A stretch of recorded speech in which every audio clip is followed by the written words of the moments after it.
मिलवै सर्वाधार, मंगलमय मंगल करना, बिनबो बारंबार। धन्य धन्य सद्गुरु सुखदा, महिमा कही न जाय। जो कछु कहूँ तुमरी कृपा, मोते कछु न बसाय। बोलिए प्रेम से श्री सद्गुरु महाराज की जय।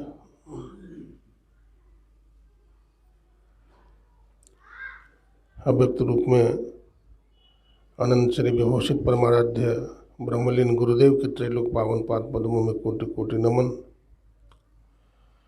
आदरणीय सत्संग प्रेमी सज्जनों, भक्तिमती माताओं बहनों, सबको नमन है, सबको प्रणाम है।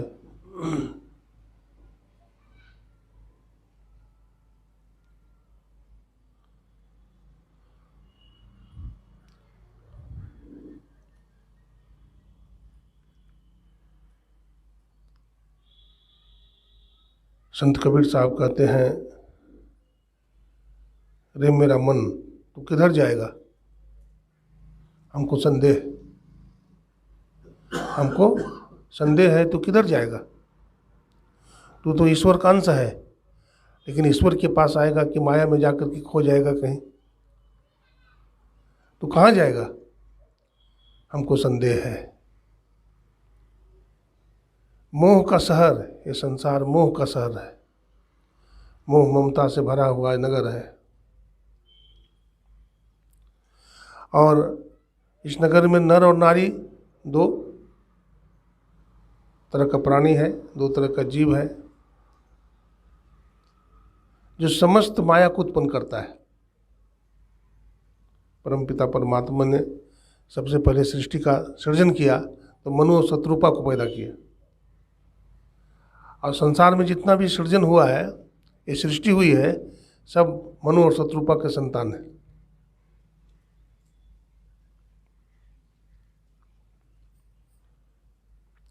तो ये माया जो है किसने बनाया है? परमात्मा ने बनाया। तो परमात्मा ने माया क्यों बनाया?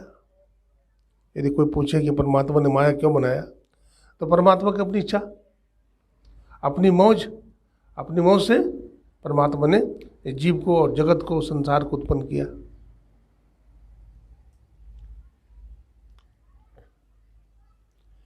ईश्वर अंश जीव अविनाशी, चेतन अमल सहज सुख राशि। जीव और ईश्वर है। जीव ईश्वर का संतान है। बीच में माया खड़ा कर दिया, एको हम बहुश्याम, हम एक है, हम बहुत हो जाए। जब ऐसा उन्होंने संकल्प कर लिया तो बहुत हो गए, सबको मिला दिया। चींटी को देखा है? बालू, चीनी, चावल, दाल सब मिला दीजिए, अब मिला करके रख दीजिए, तो चींटी क्या करेगी? चीनी को अलग कर लेगी। जो उसके लायक का चीज़ है वो अलग कर लेगी, बाकी सब छोड़ देगी। जीवात्मा भी प्रभु का अंश है। जीवात्मा भी क्या है? परमेश्वर का अंश है। जस अंश नभ को देखिए, जैसे आकाश है, आकाश की तरफ दृष्टि ले जाते हैं तो पता लगता है और छोर कहीं पता लगता है? नहीं लगता है, बस नीला नीला लगता है आकाश। एक घड़ा ले लीजिए, तो घड़ा का भी आकाश है, उसको घटाकाश बोलते हैं। घड़ा के आकाश को क्या बोलते हैं? घटाकाश। और एक ड्राम ले लीजिए, तो ड्राम का आकाश है, घड़ा के आकाश से थोड़ा बड़ा है।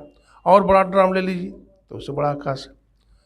शमियाना लगा देते हैं, है ना, तो पटाकाश है। तो इस तरह से आकाश, बड़ा आकाश और छोटा आकाश हम बनाते हैं। और सबको आकाश को हटाएंगे तो एक रह जाएगा कौन? महदाकाश। महदा आकाश वो सबसे बड़ा आकाश है, वो क्या रहेगा? अस्थायी रह जाएगा। ये सब आकाश जो है किसने बनाया?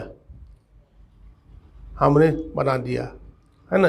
ये आकाश हमने बना लिया, ये घटाकाश है, तो ये ड्रामाकाश है, तो ये पटाकाश है ना, ये महदाकाश है। आकाश को भी हमारी आंख नहीं देख पाती। आकाश इतना व्यापक है, इतना बड़ा है।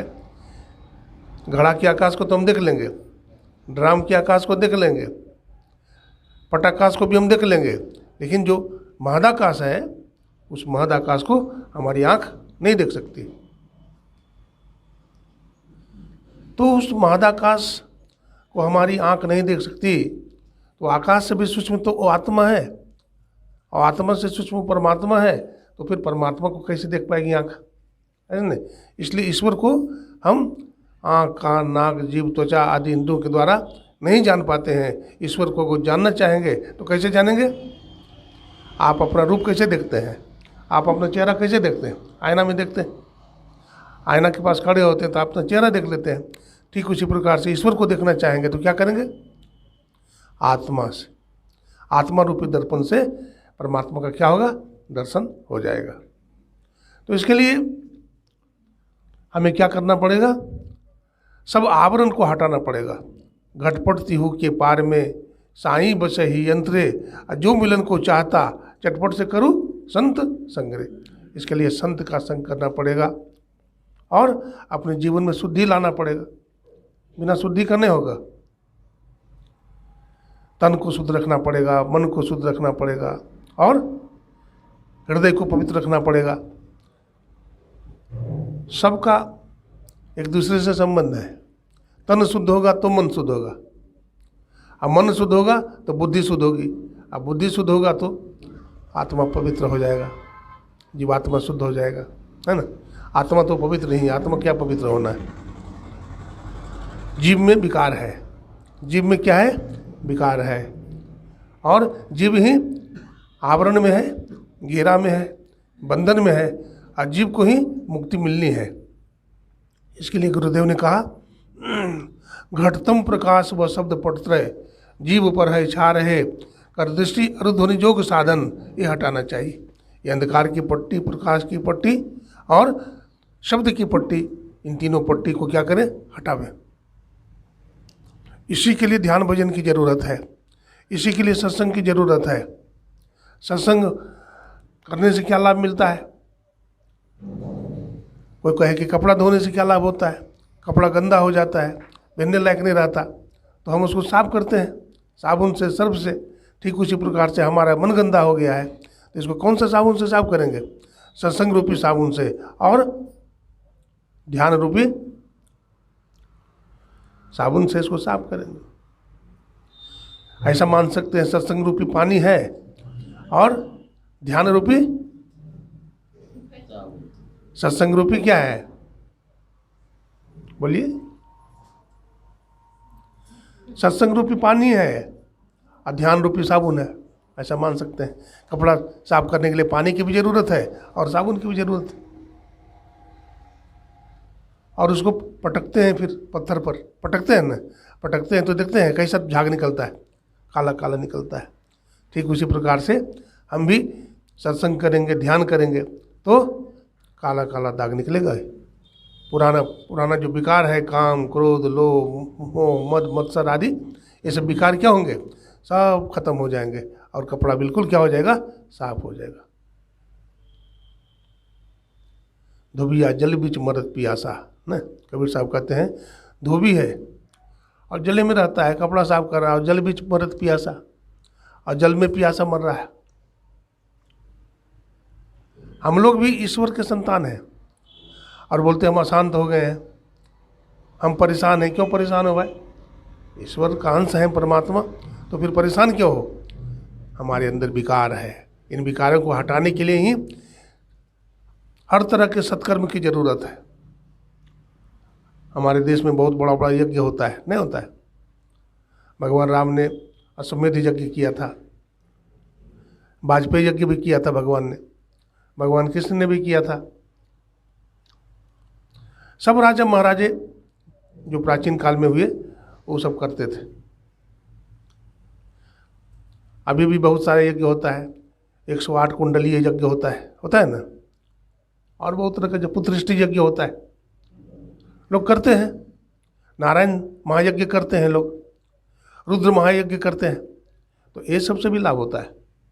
आप कहेंगे इससे क्या लाभ होता है? तो इससे वातावरण की शुद्धि होती है, वातावरण पवित्र हो जाता है, इससे वर्षा होती है। और सत्संग यज्ञ करेंगे तो इससे डबल फायदा होगा, बहुत ज़्यादा लाभ होगा इससे वातावरण तो शुद्ध होगा ही, लेकिन इससे आत्मज्ञान मिल जाएगा, इससे आत्मज्ञान मिलेगा, इससे ज्ञान होगा। बिनु सत्संग विवेक न होई और राम कृपा बिनु सुलभ न सोई। सत्संग से ही ज्ञान होता है, अगर सत्संग न करेंगे ज्ञान होगा? ज्ञान नहीं हो सकता है। बड़ा बड़ा यज्ञ में चले जाइए, पान खाते भी जाते हैं जर्दा, और जर्दा पान खाकर खाते भी चले जाते हैं, सिगरेट पीते भी जाते हैं और सिगरेट पीते भी आ जाते हैं वापस, कहाँ लाभ हुआ? लेकिन सत्संग से बहुत लाभ होगा। इसलिए कहते हैं यही सत्संग में लाभ बहुत हैं, कबीर साहब, यही सत्संग में लाभ बहुत हैं। तुरंत मिलावे गुरु से, अब मूर्ख जन कोई सार न जाने, सत्संग में अमृत बरसे। मैं तो आन पड़ी चोरन के नगर, सत्संग बिना, कहते मैं चोरों की नगरी में, कपड़ा ढको, कपड़ा रखो, माथा पर कपड़ा रखो, कपड़ा माथा पर रख, तो भी माथा पर रखा कपड़ा। श्री सद्गुरु महाराज की ये सत्संग है, बढ़िया से बैठो। कहा गया है यही मानुष देह समैया में कर परमेश्वर में प्यार है, परमेश्वर से प्यार करो। ये मनुष्य का शरीर तुम्हें मिला हुआ है, और नहीं प्यार करोगे, इसको हिफाजत नहीं करोगे, इसमें मर्यादित होकर नहीं रहोगे, तो भगवान छीन लेगा। भगवान भी कहेंगे भाई जिस काम के लिए तुमको मानव का शरीर दिया वो काम तो करता ही नहीं, ये शरीर तुम्हारे लायक नहीं है, तुमसे छीन लेंगे और किसी और को दे देंगे, और गाय भैंस हाथी घोड़ा बना देंगे। लो यही कपड़ा पहनो, तो ये है। इसलिए सत्संग कीजिए, सत्संग को समझिए, भजन कीजिए और ईमानदारी के साथ भजन कीजिए। क्या? ईमानदारी के साथ भजन कीजिएगा तब पर्दा फटेगा। ईमानदारी के साथ भजन नहीं कीजिएगा, कुछ इधर देखिएगा कुछ उधर देखिएगा, काम बनने वाला नहीं है, बहुत जन्म लग जाएगा। श्री सद्गुरु महाराज की जय। चेत करो जोगी बिलाए मारे मटकी, कबीर साहब कहते हैं चेत करो जोगी बिलाए मारे मटकी। अब ब्रह्मा को मारी, अब विष्णु के मारी, और नारद बाबा को सभा बीच पटकी। कहत कबीर एक बार हमरों पर झपटी, और काशी से लेकर मगह बीच पटकी। और चेत करो जोगी बिलाए मारे मटकी। बिलाए माया, माया हम लोगों को डिगाते रहता है, हाँ? ईश्वर से मिलने नहीं देता। एक राजा था, तो राजा को कोई संतान नहीं था, तो सोचा कि हमें कोई संतान नहीं, इतना बड़ा राजपाट है, कौन भोगेगा, कौन चलाएगा इसको। तो राजा साहब ने एक सभा लगाया, सभा लगी, बहुत बड़ा समियाना लगाया गया, राजा साहब का सिंहासन लगा। राजा साहब अपने बगल में एक दूसरा सिंहासन लगा दिया और मेला ठेला लगा दिया बाजार में। बोला जो कोई हमारे पास आ जाएगा, जो कोई हमारे पास आ जाएगा उसी को हम राजा बना देंगे। तो राजा बनने के लिए तो बहुत आदमी चाहता है, लेकिन बीच में आवे तो कोई खिलौना वाला दुकान मिल गया, कोई मिठाई का दुकान मिल गया, कोई कपड़ा का दुकान मिल गया, कुछ और मिल गया, सिनेमा सर्कस देखने लगा, बीच में पूरा बाजार लगा दिया था, कोई नहीं आया, सब मेला ठेला में फंस जाता था, कोई नहीं आ पाया। ये संसार मोह का शहर है ना, और नर नारी दो फाटक है, इसी फाटक में लोग रुक जाते हैं, आगे नहीं निकल पाते हैं। इसलिए संत महात्मा कहते हैं पवित्र बनो। ये संसार बहुत बड़ा बंधन है, ऐसे नहीं निकल पाओगे, बिना सतगुरु की कृपा के नहीं निकल पाओगे। बिनु सतगुरु नर रहत बुलाना, अखोजत फिरत राह नहीं जाना। बिना सतगुरु के संसार सागर से, इस मकर जाल से नहीं निकल सकते हो। इस भवसागर से तभी निकल सकते हैं जब सतगुरु हमको खींचेंगे, जब उनके शरण में शरणागत हो जाएंगे तब उनकी कृपा दया दृष्टि होगी हम पर, हम ध्यान साधन करेंगे और धीरे धीरे धीरे धीरे हमारा पर्दा को पहले हटाएगा, है ना, अंधकार का पर्दा हटा देंगे तो आपके अंदर प्रकाश हो जाएगा।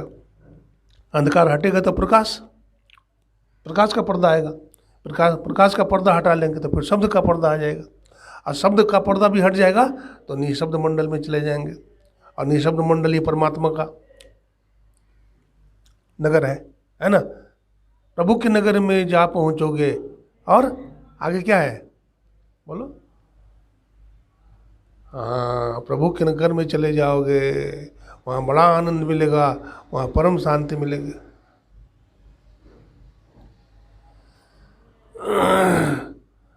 परमात्मा से मिल जाओगे और परम शांति का उदय हो जाएगा आपको। इसलिए करत करत अभ्यास के जड़मति होत सुजान, रसरी आवत जाते अशिल पे पड़त निशान। आज जन्माष्टमी है ना। हमारे देश में बहुत सारे अवतारी महापुरुष हुए। आज महायोगेश्वर भगवान श्री कृष्ण का जन्मदिन है ना। आज ही के दिन जन्म हुआ था।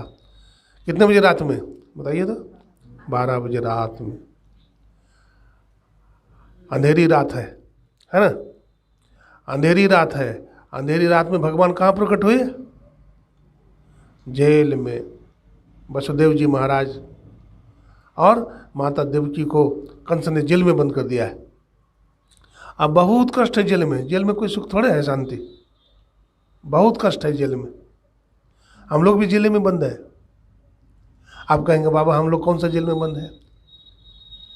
तो शरीर रूपी जेल में बंद है।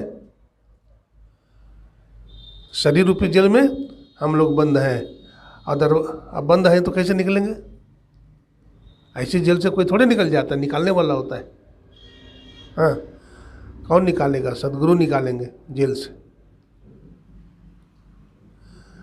तो दोनों बंद है जेल में, और कांटा लगा हुआ है, उसमें बैठ नहीं सकते आप। खड़े रहिए और हिलिएगा तो कांटा चुभ जाएगा शरीर में। अब भगवान का प्रकट जेल में ही हो गया। देखिए, जब रावण का पाप का घड़ा भर गया तब भगवान राम प्रकट हुए न, तब मारे। और कंस का भी जब पाप का घड़ा भर गया तो भगवान प्रकट हो गए।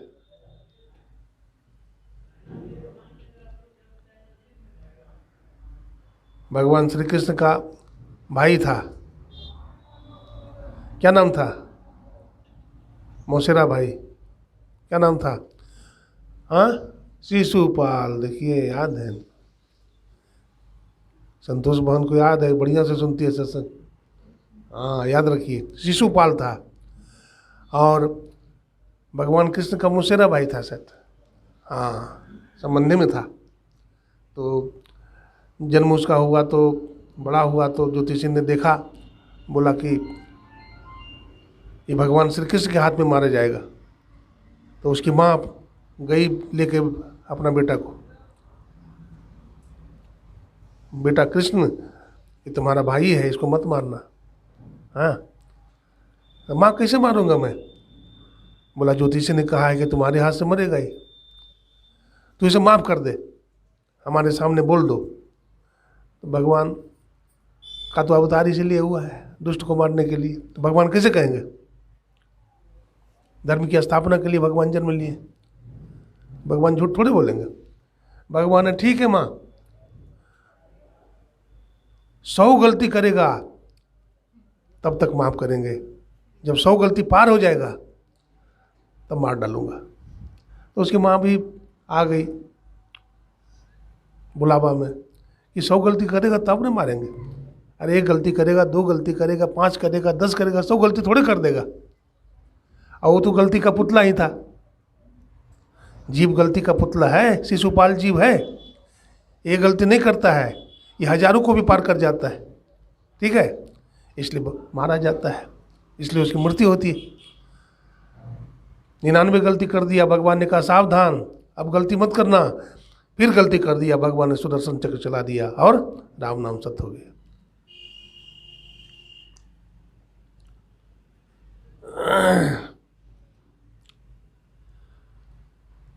भगवान श्री कृष्ण का जन्मदिन है आज। भगवान जन्म लिए कहाँ? जेल में। और वसुदेव जी महाराज कहाँ पहुँचा दिए? नंद बाबा के यहाँ, नंद रानी माँ के यहाँ पहुँचा दिए ना, जमुना पार कर दिए।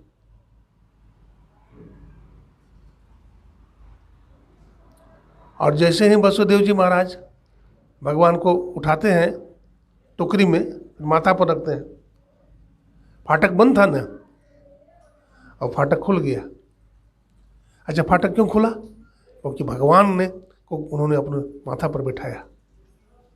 याद रखिए, भगवान को माथा पर बैठाइएगा, गुरु को बैठाइएगा माथा पर, तो आपका भी फाटक खुल जाएगा, 10वां द्वार खुल जाएगा। गुरु को बैठाइए माथे पर। कबीर साहब कहते हैं, गुरु को शीश पे राखी और चलिए आज्ञा मान, और कह कबीर तादास को 3 लोक बहना है। 1 लोक में भय क्या, 3 लोक में भय नहीं होगा आपका, यदि आप गुरु को माथे पर बैठा लेंगे। बच्चा को देखते हैं कितना शांत बैठा रहता है। बच्चा कितना शांति से बैठा रहता है, कोई दिखावा वाला काम नहीं करेगा बच्चा। तनिक भी दिखावा नहीं, उसको जो करना होगा सो ही करेगा। खेल रहा है तो कोई भी आवे, गवर्नर आ जाए, प्रधानमंत्री, राष्ट्रपति आ जाए, उसी तरह से खेलेगा जैसे खेल रहा है। लेकिन जैसे बच्चा बड़ा होने लगता है तो उसको माया मेरा तेरा का ज्ञान हो जाता है। बच्चा जब आईना देखने लगा तो समझ जाइए माया इस पर माया व्याप गई इस पर, ये मेरा तेरा समझने लगा। और जब तक बच्चा आईना नहीं देखता है तब तक समझो ये सही। जहाँ आईना हाथ में ले लिया तो हो गया मैना। हाँ, बोलिए प्रेम से श्री सद्गुरु। बच्चा कोरा कागज होता है, मेरा तेरा का कोई ज्ञान नहीं। बच्चा कितना खुश रहता है, देखते हैं, हमेशा हंसता रहेगा बच्चा। मेरा तेरा है ना उसमें। हाँ, भूख लग जाएगी तो रोएगा, और दूध पिला दिए तो बच्चा फिर एकदम अपने स्वरूप में चला जाएगा। जिसको जितना कम जरूरत है, जितना कम आवश्यकता है, वो उतना सुखी है। और जो अपनी ज़रूरत को जितना बढ़ा लेगा, हाथी लेंगे, घोड़ा लेंगे, ये करेंगे वो करेंगे, तो उतना माया में फंसता चला जाएगा। जिसको कोई इच्छा नहीं, अब कोई इच्छा ही तो दुख देता, कोई इच्छा ही नहीं है तो फिर एकदम सुखी हो जाता है। इसलिए मन को जीतने के लिए कबीर साहब ने कहा, मन को जीते जीत है, और मन को हारे हार। मन को जीतिए। देखिए, मन है, इंद्रियां हैं, ये सब हमारा नौकर है ना, है क्या है? नौकर है। और नौकर भी मालिक बन जाए तो हम जो कहेंगे सो नौकर सुनेगा, कि नौकर जो कहेगा सो हम सुनेंगे? नहीं, तब तो गुलाम हो गए आप। आप जो कहिए सो नौकर सुनेगा, हम जो कहें सो हमारा मन सुनेगा, हमारी इंद्रियां सुनेगी, तब मन को हम जीत लेंगे। भगवान ने सबको जीत लिया। भगवान ने दिखाया, भगवान के 16,108 रानी है ना, लेकिन 16,108 रानी के बीच में भगवान महायोगी हैं। अब कैसे भगवान रहते हैं, कैसे क्रियाकलाप करते हैं भगवान, कैसा भगवान का व्यवहार है, बड़ा आश्चर्य की बात है। राजा जनक गृहस्थी में रह करके महायोगी थे, है ना राजा जनक। हमारे बहुत सारे ऋषि मुनि हुए, सब गृहस्थ जीवन में हुए। चाहे महर्षि वशिष्ठ हुए, चाहे महर्षि वेदव्यास हुए, सब गृहस्थ जीवन में रहे। और गृहस्थ जीवन में रह करके ऐसे रहनी में रहे, कथनी करनी एक, ऐसा नहीं कि बोल दिए कुछ और करेंगे कुछ, ऐसा नहीं। जैसा सोचते हैं वैसा ही बोलते हैं, और जैसा बोलते हैं वैसा ही करते हैं। ये महापुरुष का लक्षण होता है, ये महापुरुष के लक्षण होते हैं। महाजनो एन गता सपंथा, महापुरुष जिस रास्ते से जाते हैं वही रास्ता होता है।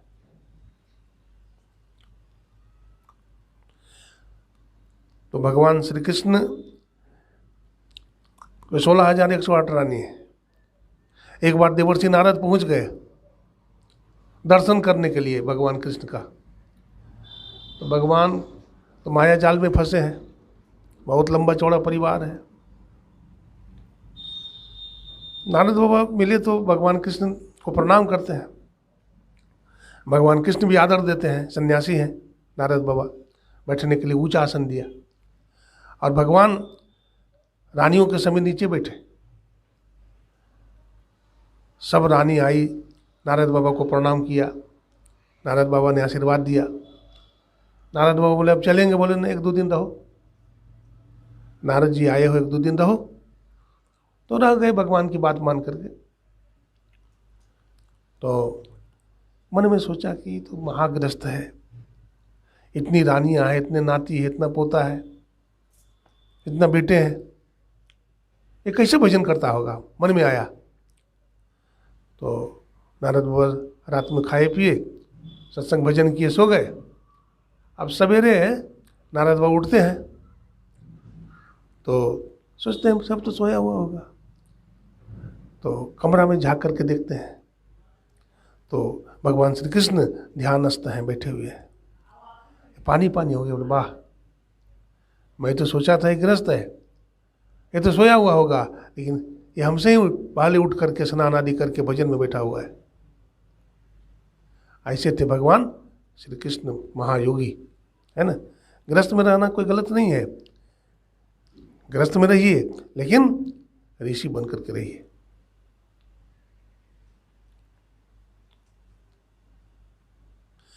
आज जन्माष्टमी है तो भगवान की ही कुछ बात करें। बोलिए प्रेम से श्री सद्गुरु महाराज की जय। हरि अनंत, हरि कथा अनंता। एक बार माता जसोदा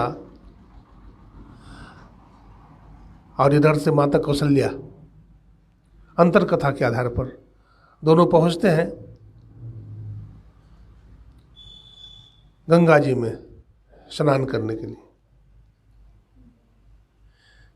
माता कौशल्या के हाथ में, गोद में कौन है? भगवान श्री राम।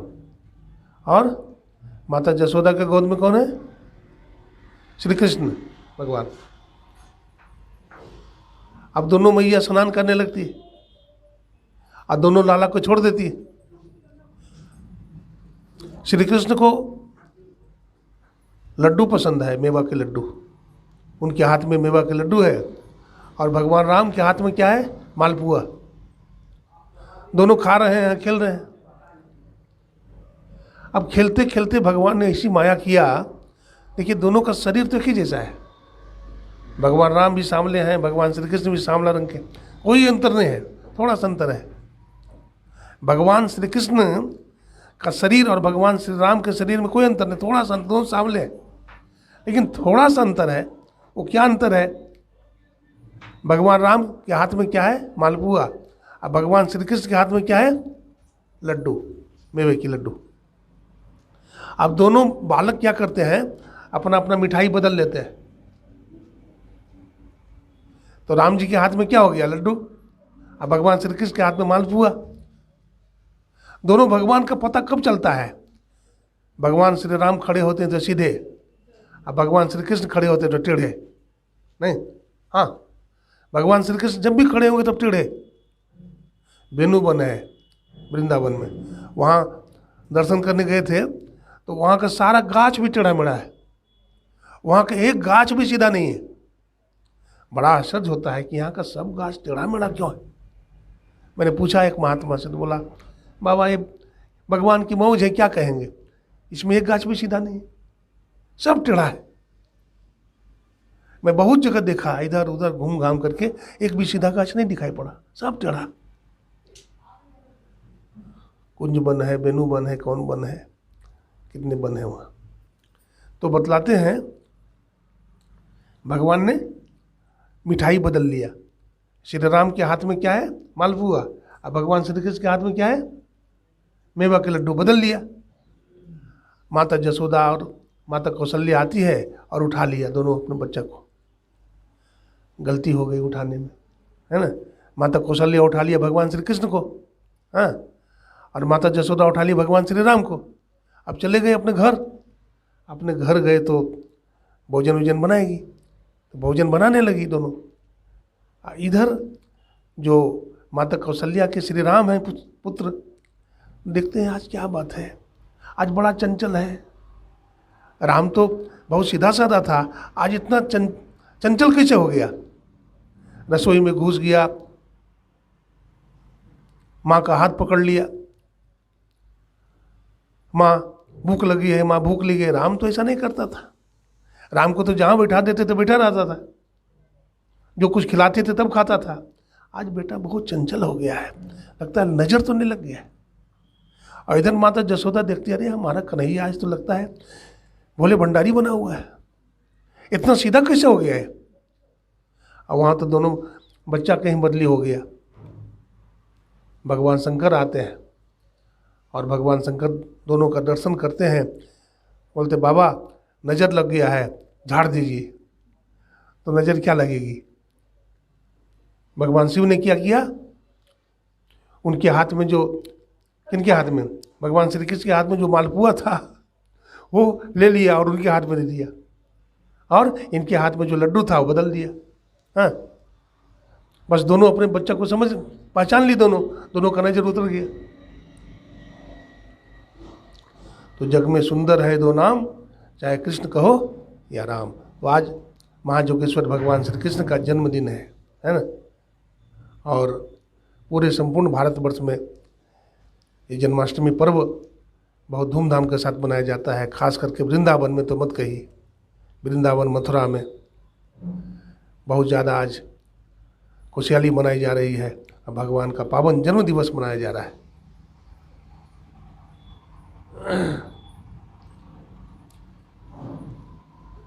भगवान श्री राम मर्यादा पुरुषोत्तम है, अब भगवान श्री कृष्ण लीला पुरुषोत्तम है। भगवान की जो लीला है, भगवान श्री कृष्ण की जो लीला है वो विचारणीय है, लेकिन भगवान राम की जो लीला है वो अपने कर्तव्य में उतारने वाला है, करणीय है। भगवान राम कैसे लीला किए हैं, भगवान राम की क्या मर्यादा है। भगवान राम को देखिए, अपने माता पिता का आदेश पालन करने के लिए 14 साल वन में चले गए। कैसी मर्यादा है प्रभु की। आज का माँ बाप कहेगा अपना बेटा को कि 5 दिन के लिए चले जाओ जंगल, तो बोलेगा बूढ़ा बूढ़ी तू ही चले जा ना। कैसी मर्यादा भगवान राम की। एक राजा को कैसा होना चाहिए, तो भगवान राम जैसा। एक नारी को कैसा होना चाहिए, तो माता जानकी की तरह। वनवास हुआ भगवान राम का, और माता जानकी भी चली गई, धर्मपत्नी ऐसा होना चाहिए। पहले के राजा तो भोगी होते थे, लेकिन भगवान राम, अब देखिए राजा दशरथ को, तो राजा दशरथ की कितनी रानियां थी बता सकते हैं। राजा दशरथ की कितनी रानियां थी, 3 नहीं 360। राजा दशरथ की, अरे अंतिम जो रानी हुई ये कई सुमित्रा और कौशल्या, ये तो बुढ़ापा में शादी हुई। आप पढ़िए पुराण पढ़िएगा तो ना पता लगेगा। राजा दशरथ की 360 रानियां, बताइए। और भगवान राम की एक मैया जानकी। जब यज्ञ करने लगे भगवान, तो बिना नारी का कैसे होगा, पत्नी रहना चाहिए यज्ञ में, तब पूरा होता है। तब माता जानकी का तस्वीर लगा करके यज्ञ पूरा हुआ। भगवान राम ने दूसरा विवाह नहीं किया, इसलिए भगवान श्री राम के नाम के आगे मर्यादा लिखते हैं, मर्यादा पुरुषोत्तम है भगवान। तो भगवान से बात भी सीखना चाहिए। देखिए राजपाट के लिए दुनिया में लड़ाई होता है ना। कैसे भाई हैं भरत, राजगद्दी स्वीकार किया भरत, नहीं किया। राम जी राजा बनेंगे, और राम जी भी कैसा भाई हैं, खुश हो गए कि हमारा छोटा भाई राजा बने। कितना प्रेम है भाई भाई में। आजकल प्रेम ही नहीं है, भाई का भाई लूट लेता है, धन संपत्ति जायदाद। और तो और बाली ने अपने छोटा भाई का धर्मपत्नी को हरण कर लिया ना। रावण ने माता जानकी का हरण कर लिया। त्रेता युग था।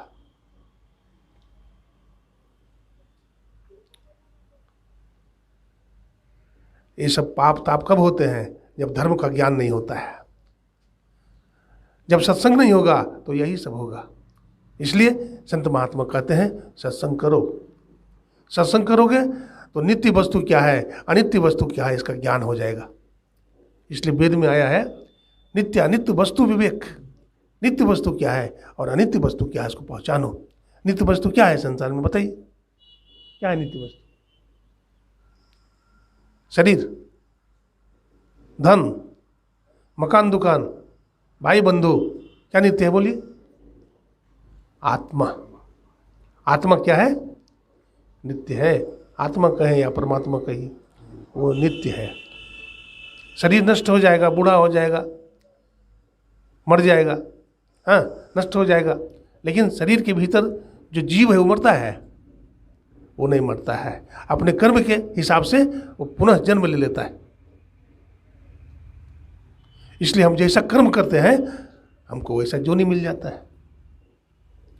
अगर कोई बढ़िया कर्म किया, यज्ञ दान पुण्य किया, धर्म कर्म किया, है ना, अनुष्ठान किया, तो उसको मनुष्य का शरीर मिल जाता है, या फिर स्वर्गलोक में जाता है, वैकुंठ जाता है, स्वर्ग आदि लोकों में जाता है, हाँ, लेकिन फिर नीचे आ जाता है। छीने पुण्य मृत्युलोकम विशंति, उसका पुण्य जब छीन हो गया तो फिर मृत्युलोक में गिर जाता है। तो भगवान ने सत्संग यज्ञ करने को कहा। बाहरी यज्ञ कितना करोगे, अंत नहीं है। इसलिए सत्संग यज्ञ करो और फिर सदगुरु को धारण करो।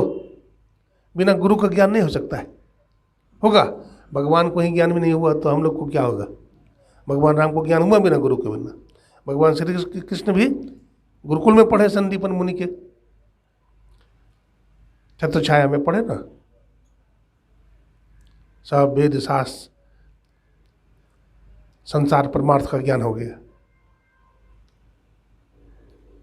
साधन करें। संत महात्मा कहते हैं साधन कीजिए। संत कबीर साहब ने कहा अपने घट दिया न बारू रे, अपने घट में अंधेरा है, दिया जलाइए। कैसे दिया जलाइएगा भाई? घट में क्या होता है? शरीर। अपने घट में क्या करिए? दिया जलाइए। तो दिया को देखें हैं आप, दिया कितना परोपकारी होता है। दिया खुद जल करके रोशनी देता है हमें, नहीं? इसे पता चलता है हमें भी खुद जल करके संसार को प्रकाश देना चाहिए, संसार को ज्ञान देना चाहिए। केवल अपने लिए नहीं सोचना चाहिए। अपना पेट तो कुत्ता भी भर लेता है, हम कुत्ता हैं। औरों के लिए भी सोचें।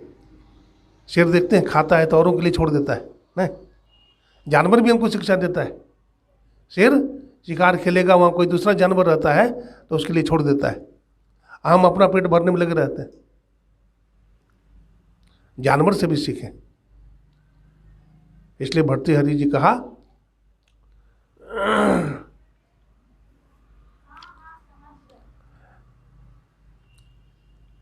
ज्ञानम नराणाम अधिकम विशेषो और ज्ञानेन हीना पशुवीर समाना।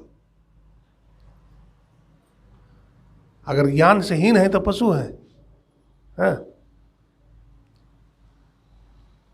इसलिए ज्ञान प्राप्त करें और ज्ञान प्राप्त होगा सत्संग के माध्यम से। तो क्या सुना रहा था मैं? क्या सुना रहा था? बोलिए, कहीं चले गए क्या? क्या सुना रहा था? बोलिए, कोई बोलिए।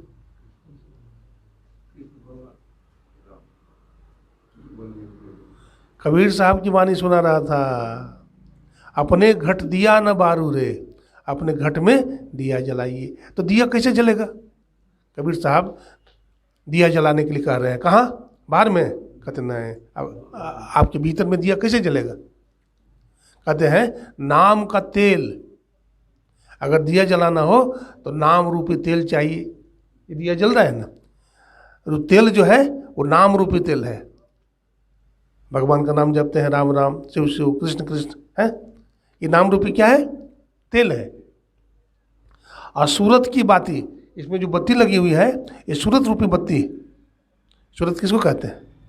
ख्याल को। ख्याल को क्या बोलते हैं? सूरत। तो नाम का तेल हो गया। और सूरत के क्या हो गया, बत्ती। और आगे फिर लिखते हैं ब्रह्म अग्नि उद्गारू रे, ब्रह्माग्नि प्रकट करो। देखते हैं, दिया में तेल भर दिया, ठीक है, ये नाम हो गया, और बत्ती लगा दिया, ये सूरत हो गया। हाँ, और उसके बाद क्या कहते हैं, ब्रह्म अग्नि उद्गारू रे। माचिस लेते हैं हाथ में, और माचिस लेकर क्या करते हैं, रगड़ते हैं। अच्छा, कहाँ पर रगड़ते हैं, बोलिए, माचिस को कहाँ पर रगड़ते हैं?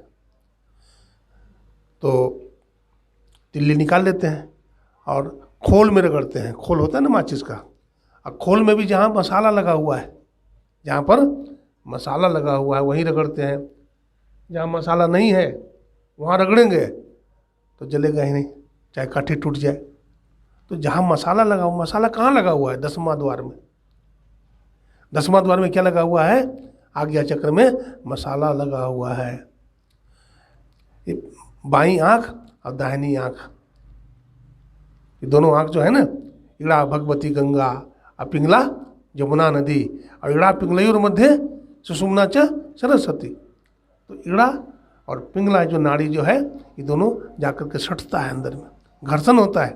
और जब घर्षण होता है तो ब्रह्म अग्नि उद्गारू रे, ब्रह्माग्नि प्रकट हो जाता है, ज्योति हो जाता है। कबीर साहब कहते हैं ज्योति जग जावे, कि गुरुदेव कहते हैं, गुरुदेव कहते हैं ज्योति जग जावे अति सुख पावे, और शब्द सहारे का वहाँ ज्योति जग जाता है। ध्यान करने वाला आदमी के शरीर में रोशनी होता है, माथा में, हाँ, उसका माथा चमकता है। क्यों?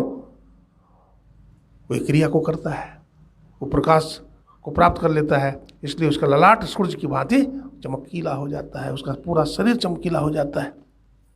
और वो एक बार देख लेता है तो करोड़ों का कल्याण कर देता है। भगवान बुद्ध, भगवान महावीर, हमारे परमाराध्य गुरुदेव देख लेते थे एक बार करुणा भरी निगाह से, तो उसका उद्धार हो जाता था।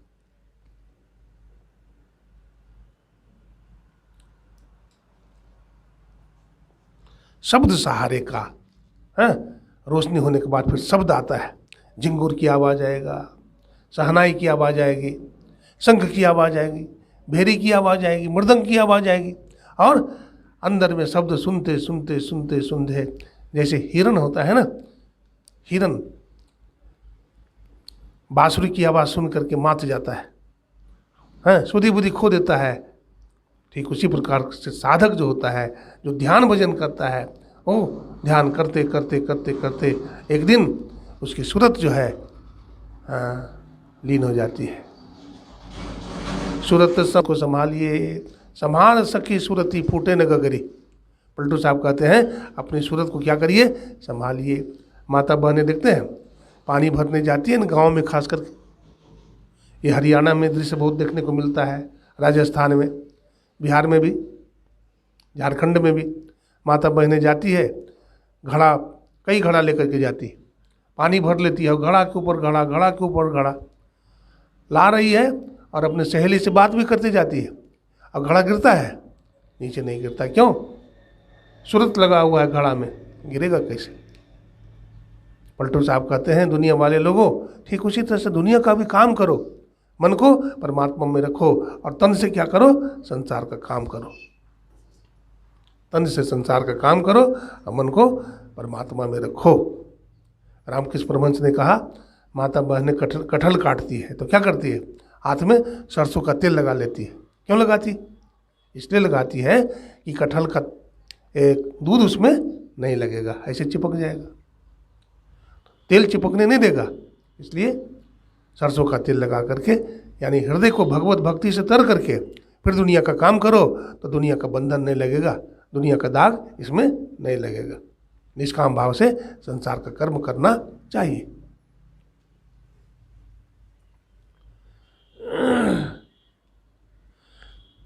देखिए गृहस्थ जीवन होता है, वेदव्यास जी महाराज थे ना, गृहस्थ जीवन में थे, तो उनके पास दो साधक रहता था, एक तो गृहस्थ जीवन में था और एक साधु जीवन में था।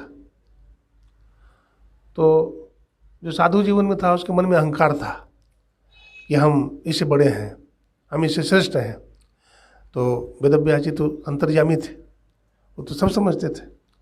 तो उन्होंने एक काम का बहाना, एक सेवा का बहाना ढूंढा, दोनों शिष्यों को बुलाया बोला देखो तुम जड़ी ले आना, अमुक जड़ी ले आना।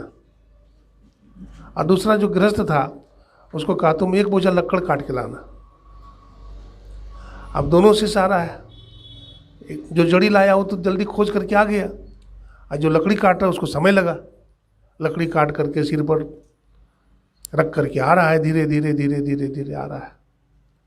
अब धीरे धीरे आ रहा है तो शाम का समय हो गया, रास्ता नहीं सूझने लगा, बादल छा गए आकाश में, वर्षा होने लगी। अब बेचारा धोखे से गिर गया कुआं में, धोखे से गिर गया कुआं में। शाम का समय हो गया। गुरुजी ने पूछा ब्रह्मचारी जी तुम आ गए? उसका नाम था चंद्रभान, जो कुआं में गिरा साधक उसका नाम था चंद्रभान। बोला बेटा चंद्रभान कहाँ गया हमारा? बोला गुरुजी हम तो देखा नहीं, हम तो जड़ी लेके आ गया। तो गुरुजी ने कहा लालटेन जलाओ। लालटेन जलाया गया। गुरुजी आगे आगे, शिष्य लोग पीछे पीछे गए। गुरुजी जंगल में जा कर के जोर से पुकारे बेटा चंद्रभान तू कहाँ है? तो कुआं से आवाज आती है गुरुदेव मैं कुआं में गिर गया हूँ। गुरुजी ने देखा ना कि उसका सिर फट गया है, कुआं में जो गिरा ना खून निकल रहा था। तो उन्होंने क्या किया, अपना अंगोछा से बांधा सिर को पूरा, और फिर लकड़ माथे पर रखे हुए है कि लकड़ी कहीं भीग न जाए, क्योंकि लंगर चलती है। साधु महात्मा, लूल्हा लंगड़ा बहरा कोई भी आ जाए सबको भोजन दिया जाता था। वहाँ लंगर चल रही थी वहाँ कबीर साहब के यहाँ। अब वो गुरुजी ने जब देखा तो कहा बेटा चंद्रभान क्या बात है, तो कुआं में कैसे गिरा? बोला गुरुदेव दिखाई नहीं पड़ा। तो बोला तो लकड़ी को माथे में उठा रखा है, नीचे उतार। बोला गुरुजी लकड़ी भीग जाएगी तो संत महात्मा भूखे रह जाएंगे, बहुत सारे गरीब लोग आएंगे वो भूखे चले जाएंगे, तो सबके हृदय में बसने वाला खुदा हमसे नाराज हो जाएगा। इसलिए गुरुदेव पहले मुझे मत निकालिए, पहले लकड़ी को निकालिए। गदगद हो गए कबीर साहब, आंख से आंसू टपकने लगा ऐसा प्रेम देख करके। कहा ठीक है बेटा पहले लकड़ी को निकालता हूँ। कबीर साहब एक अपनी धोती को लटकाए, बोले तो लकड़ी बांध दे इसमें। धोती से बांध दिया लकड़ी को, कबीर साहब उसको खींच लिए। उसके बाद फिर धोती लटकाते हैं और अब चंद्रभान को ऊपर खींच लिए। जब ऊपर आया ना चंद्रभान तो गुरुजी ने गले से लगा लिया और चंद्रभान तो रोने लगा। गुरुजी ने कहा बेटा तुम्हारी भक्ति इसी जन्म में पूरी हो जाएगी, मैं तुम्हें आशीर्वाद देता हूँ। और चंद्रभान की भक्ति उसी जन्म में पूरी हो गई। बहुत उदाहरण है, नचिकेता का नाम सुने होंगे, उपमन्यु का नाम सुने होंगे, गुरु भक्त आरुणि का नाम सुने होंगे, जो गुरु की बड़ी सेवा किया और सेवा करते करते करते शिष्य भी गुरु ही बन जाता है। तो सत्संग कीजिए, भजन कीजिए, सेवा कीजिए, माता पिता सास ससुर वृद्ध सबकी सेवा करिए। व्यभिचार चोरी नशा हिंसा झूठ ये 5 पाप से अपने आप को बचाइए और त्रैकाल संध्या करते रहिए, जीवन का परम कल्याण हो जाएगा। आज सत्संग करने के लिए आदरणीय श्री क्या नाम है सविता, माता सविता देवी के घर में आए हैं। ये पुराने सत्संगी हैं, समर्पित हैं और इनके बेटे भी बहू सब अच्छे हैं, आरोही और आरोहित, हाँ मलिक, हाँ। तो पूरे परिवार को हम बहुत बहुत साधुवाद देते हैं और जितने भी सत्संगी भाई माता बहनें आए हैं, हमारे जायसवाल साहब का तो कहना ही नहीं है, ये विचार सत्संग में है ना, वृद्ध अवस्था में भी देखते सत्संग के बड़े प्रेमी हैं, ये पहुंच जाते हैं। बोलिए प्रेम से श्री सद्गुरु महाराज की।